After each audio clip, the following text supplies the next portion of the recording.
Now, the risk of pupils in England's schools suffering serious injury or dying because of a collapsing building is both critical and highly likely, according to a new report. The National Audit Office also found that around 700,000 children are attending schools that need major rebuilding work, and it's impacting on their education. Let's get more on this and talk with Kevin Courtney, who's a Welsh former school teacher and the Joint General Secretary of the National Education Union. That's the largest teachers' trade union for England and Wales. He joins me now live, as you can see, from London. Welcome to you. Thanks very much for being with us.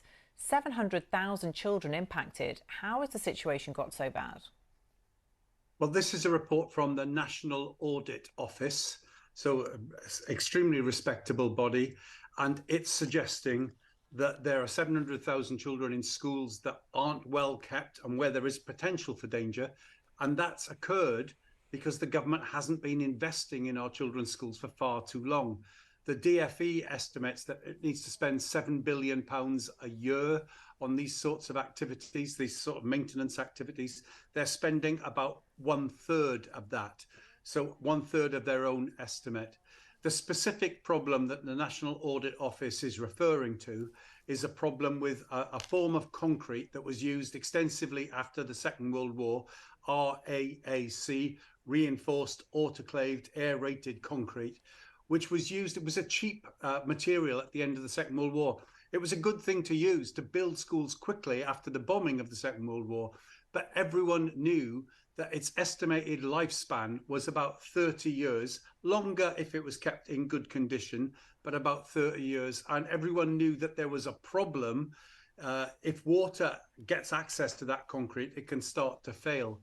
And when you said in your original report then that this report was saying critical, very likely risk of failure, actually, that's not from this report. That's from the government's own assessment. The DfE made that assessment in 2021, that it was critical, very likely that some school buildings would fail, could collapse. But they don't know which ones. They haven't carried out anything like enough of a study to know which schools are the ones where the risk occurs.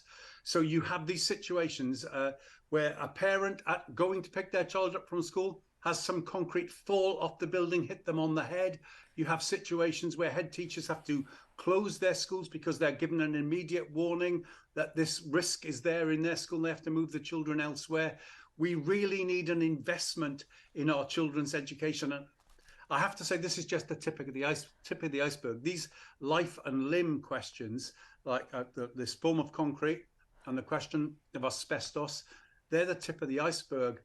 But so many of our members in the National Education Union tell us that when there's raining, that their room leaks, that when there's a heat wave, that they can't teach because their classrooms are not well ventilated, that they don't have any system of cooling in those situations.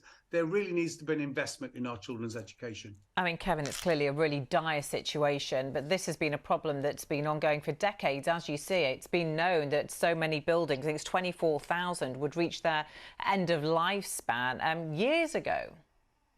Well, that's true, but and my union's not affiliated to the Labour Party, but the Labour government had a programme called Building Schools for the Future, which was starting to address these questions and was replacing some of the school buildings. The coalition government in 2010 got rid, one of its very first acts was to cancel Building Schools for the Future. And this government has been investing far less than is needed. We think there's a £38 billion gap since 2010. And like I say, they're only investing 1/3 of what they need to. And what worries us is that ministers are just turning a blind eye to this, just like they're turning a blind eye to the question of teacher shortages. I bet you've tried to get a minister on for these items, and ministers are just not turning up to talk about these issues. But the problem is, turning a blind eye doesn't solve the question. It's real. It's getting worse. The lifespan of these materials is we're far beyond it. Yeah. And if there is water getting in to this material, it starts to fail. And so there needs to be a real programme of investment in our children's education. Yeah, Kevin, the government has said it has been significantly investing in transforming schools, with 15 billion allocated since 2015 to keep schools safe. But as you say, you clearly feel that that is not enough. But Kevin, thanks very much for taking us through that. Thank you.